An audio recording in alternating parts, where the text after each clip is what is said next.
हम लाइफ में बहुत कुछ करना चाहते हैं लेकिन नहीं कर पाते। छोटी छोटी उलझनों में उलझ कर रह जाते हैं, उन उलझनों में जिनका आने वाले समय में कोई अस्तित्व ही नहीं रहेगा।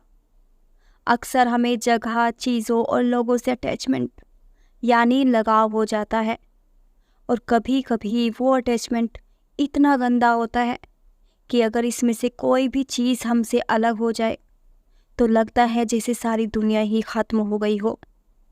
क्यों होता है ऐसा? और अगर ऐसा हो तो अपने इमोशंस पर कैसे कंट्रोल करें ताकि आगे बढ़ पाए? क्योंकि अपनी तो यह दुनिया भी नहीं है, इसे भी तो एक दिन छोड़कर जाना है ना। खैर, आज हम बात करेंगे इमोशंस पर लिखी दुनिया की सबसे बेहतरीन किताब की, मास्टर योर इमोशंस, जो आपके अंदर के एक एक इमोशंस के बारे में खुलकर बताएगी और साथ ही उनकी ताकत के बारे में भी। अगर हम ब्रेन की बात करें तो हमारा ब्रेन अपने आप में एक बहुत बड़ी मिस्ट्री है। इसमें हमारे इमोशंस, हमारे थॉट और बहुत सारी ऐसी एनर्जी है जिसके बारे में हमें ठीक से सब कुछ पता भी नहीं है। आपको पता होना चाहिए कि हमारी पूरी बॉडी ब्रेन से मिलने वाले इंस्ट्रक्शंस को फॉलो करती है। मास्टर योर इमोशन से अपने इमोशंस को कैसे बदले? इमोशंस को बदलने के लिए आपको जानना होगा कि इमोशंस कैसे बनते हैं। जितना ज़्यादा आप अपने मन से दुखी होंगे उतना ही ज़्यादा आप असल में दुखी महसूस करते हैं। आप जितना ज़्यादा सच्चाई को एक्सेप्ट करते हैं उतना ही ज़्यादा आप दर्द कम महसूस करते हैं। बहुत कम लोग जानते हैं कि हमारे इमोशंस कैसे बनते हैं, तो हम आपको बता दें इमोशंस दो तरह के होते हैं। पहले वो जिन्हें आप बिना मतलब के इमेजिनेशन से बनाते हैं। दूसरे इमोशंस वो हैं जो आप सोचकर और पहचान कर अपने मन में पैदा करते हैं। मतलब एक ही विचार के बार बार आने से वो मजबूत इमोशंस बन जाते हैं। और जब भी आप किसी चीज़ के बारे में कम सोचने लगते हैं तो आपके इमोशंस कमज़ोर होने लगते हैं। इसी तरह आपके इमोशंस बनते और बदलते रहते हैं। याद रहे, लोग आपको आपके इमोशंस से ही पहचानते हैं क्योंकि आप इन्हीं के ज़रिए बिहेव करते हैं। इसलिए पॉजिटिव सोचें, पॉजिटिव इमोशंस बनाएं और आप लोगों के सामने अच्छा बिहेव कर पाएंगे। ऐसा करने के लिए कुछ ज़रूरी बातों का ध्यान रखें। अतीत यानी पास्ट के नेगेटिव इमोशंस पर ध्यान न दें, बल्कि पॉजिटिव इंसिडेंट को याद करें। खुशी और पॉजिटिविटी में सपोर्ट करने वाली फीलिंग्स को अपनाएं। याद रहे, आप वही बन जाते हैं जो आप रात दिन सोचते रहते हैं। ईगो क्या है? ईगो अपने आप को प्राइड यानी घमंड महसूस कराने की फीलिंग है। आप हमेशा अपना ईगो खुद ही बनाते हैं और ईगो न तो अच्छा है और न ही बुरा। यह सिर्फ सेल्फ अवेयरनेस की कमी का नतीजा होता है। जैसे जैसे आप अवेयर होते जाते हैं ईगो दूर हो जाता है। आपका ईगो चाहता है कि आप कोई महान काम करें और बदले में कुछ अच्छा हासिल करें ताकि आप अपनी पहचान बना सकें। इसका फ़ायदा कई कंपनीज भी उठाती हैं क्योंकि उन्हें पता होता है कि लोग सिर्फ प्रोडक्ट को खरीदने की बजाय उनसे जुड़ा हुआ इमोशंस खरीदते हैं। मतलब वो शांत रहते हुए अपने स्टेटस को बढ़ाना चाहते हैं, इसलिए वो इमोशन से रिलेट करके अपने एडवर्टीजमेंट करते हैं। किसी की ज़रूरत का एहसास करना भी ईगो की वजह से होता है।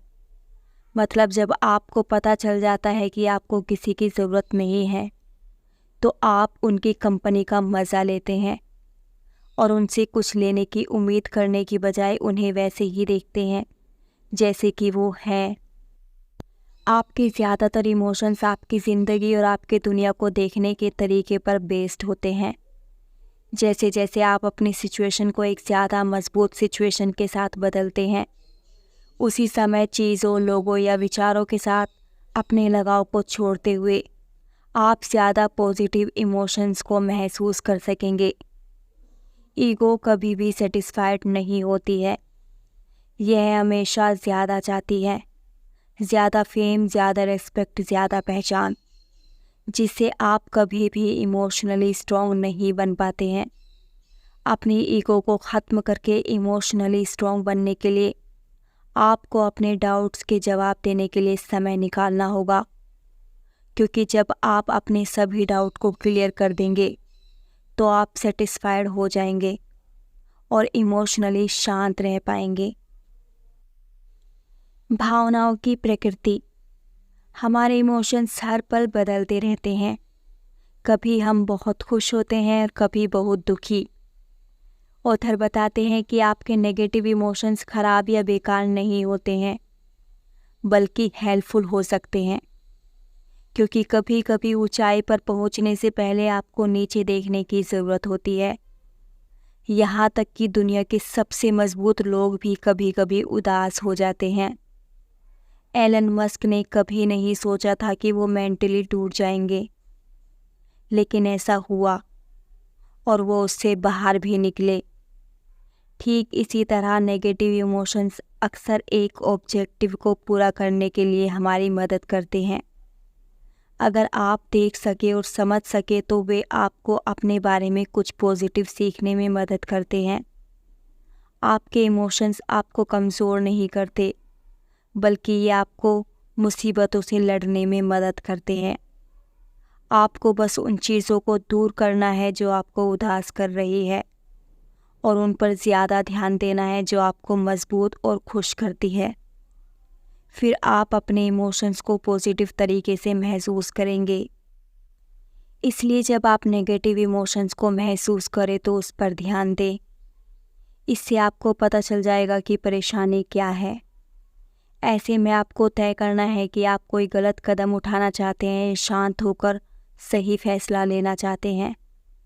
इस तरह अपने इमोशंस को कंट्रोल करके आप हर दिक्कत का सामना कर सकते हैं और उसके पॉजिटिव इमोशंस को महसूस कर सकते हैं। आपके मूड पर नींद का प्रभाव। हमारे इमोशंस मजबूत होते हैं और ये हमारे जीवन को कई तरह से इन्फ्लुएंस करते हैं। आप कैसा महसूस करते हैं, क्या करते हैं और दूसरों के साथ कैसा बिहेव करते हैं, यह सब आपके इमोशंस पर डिपेंड करता है। और बहुत से इमोशंस को आप खुद पैदा करते हैं, जिनमें नींद की कमी नेगेटिव इमोशंस की वजह है। नींद की कमी मूड को काफ़ी हद तक इफ़ेक्ट करती है, जिसमें आप गुस्सा, उदास, चिड़चिड़ेपन की नेगेटिव इमोशंस को महसूस करते हैं। अपने इमोशंस को प्रभावित करने के लिए अपने शरीर का उपयोग करें। हमारा शरीर हमारे दिमाग को बदल देता है, हमारा दिमाग हमारे बिहेवियर को, और हमारा बिहेवियर हमारे रिजल्ट को बदल देता है। इसी तरह अपनी बॉडी लैंग्वेज और अपने शरीर के पोस्चर को बदलकर आप अपने महसूस करने के तरीके को बदल सकते हैं। जब आप कॉन्फिडेंट या खुश होते हैं तो आप अपने शरीर को ज़्यादा रिस्पेक्ट देते हैं, जिससे खुशी और कॉन्फिडेंट दोनों बढ़ते हैं। आप सिर्फ अपने पोस्चर या चेहरे के एक्सप्रेशन को बदलकर अपने महसूस करने के तरीके को बदल सकते हैं। खुद से नेगेटिव बोलने की बजाय खुद से कहें, मैं खुश हूँ, मैं अपने सपने पूरे कर सकता हूँ या कर सकती हूँ। अपने इमोशंस को प्रभावित करने के लिए अपने विचारों का उपयोग करना। आप वही बन जाते हैं जो आप रात दिन सोचते रहते हैं, इसलिए वही सोचें जो आप सच करना चाहते हैं। इसके लिए मेडिटेशन का इस्तेमाल करें। पूरी तरह से रोज़ाना मेडिटेशन करने से आप अपने इमोशंस को इन्फ्लुएंस कर सकेंगे। ग्रैटिट्यूड, एक्साइटमेंट या खुशी जैसे पॉजिटिव इमोशंस के साथ जीने के लिए विजुअलाइजेशन करें। इससे आप अपने दिमाग को ज़्यादा पॉजिटिव इमोशंस का एक्सपीरियंस करने के लिए तैयार कर पाएंगे, ताकि यह ऑटोमेटिकली आपकी मनचाही चीज़ों और फीलिंग को आपकी तरह अट्रैक्ट करे। अपने इमोशंस को प्रभावित करने के लिए अपने शब्दों का उपयोग करना।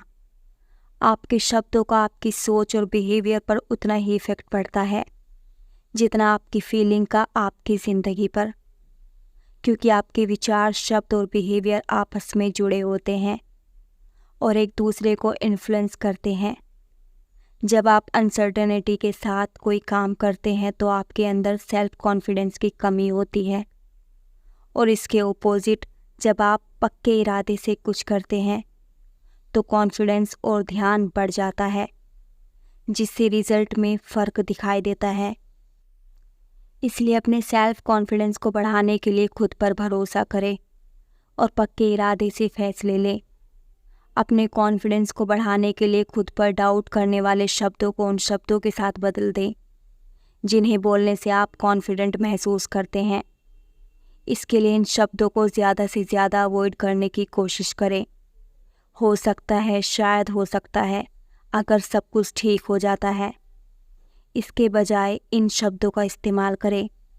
मैं करूँगा, मैं कर सकता हूँ, बिल्कुल, बेशक, ज़रूर।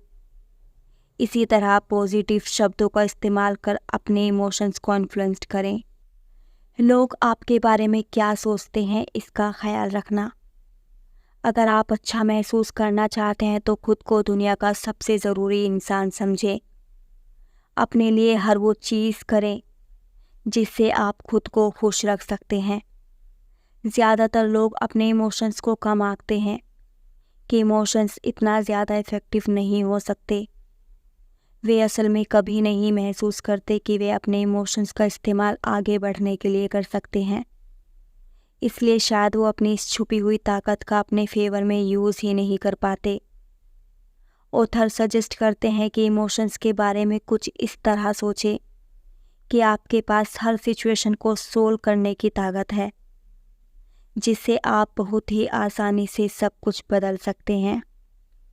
ठीक इसी तरह जब आप आगे बढ़ना चाहते हैं, खुश रहना चाहते हैं, तो अपनी फीलिंग्स को वो बताएं जो आप चाहते हैं, ताकि वो उन चीज़ों, लोगों और सिचुएशन को आपकी तरफ अट्रैक्ट कर सके और आप उसे हासिल कर सके।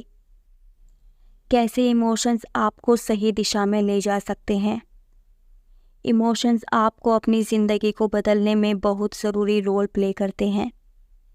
अपनी पर्सनल ग्रोथ के लिए आपको अपने इमोशंस की मदद लेनी होगी, जिसमें सेल्फ अवेयरनेस आपकी मदद करेगा। सेल्फ अवेयरनेस के बिना आप अपनी ज़िंदगी को बदलने के लिए बहुत कुछ नहीं कर सकते, क्योंकि आप किसी प्रॉब्लम को तब तक नहीं बदल सकते जब तक आपको यह एहसास न हो जाए कि वह मौजूद है।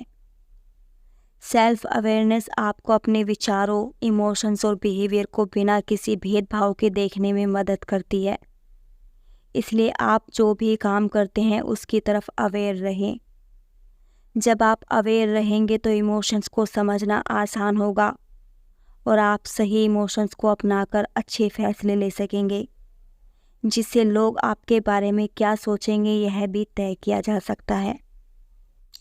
प्रेरणा यानी मोटिवेशन की कमी। मोटिवेशन की कमी का होना आमतौर पर एक सिग्नल है कि आपके पास आगे बढ़ने के लिए एक कंपेलिंग विज़न नहीं है। अगर आप लगातार आगे बढ़ना चाहते हैं तो आपको ज़्यादा मोटिवेट रहना होगा। इसलिए यह ध्यान रखें कि आप रोज़ाना मोटिवेशन का फ़ायदा उठाते हैं। आपको अपनी ताकत, पर्सनैलिटी और प्रेफरेंसेस का गहरा ज्ञान होना ज़रूरी है। मोटिवेट रहने के लिए इंस्पिरेशनल कहानियाँ पढ़ें और मोटिवेटेड लोगों के साथ रहें।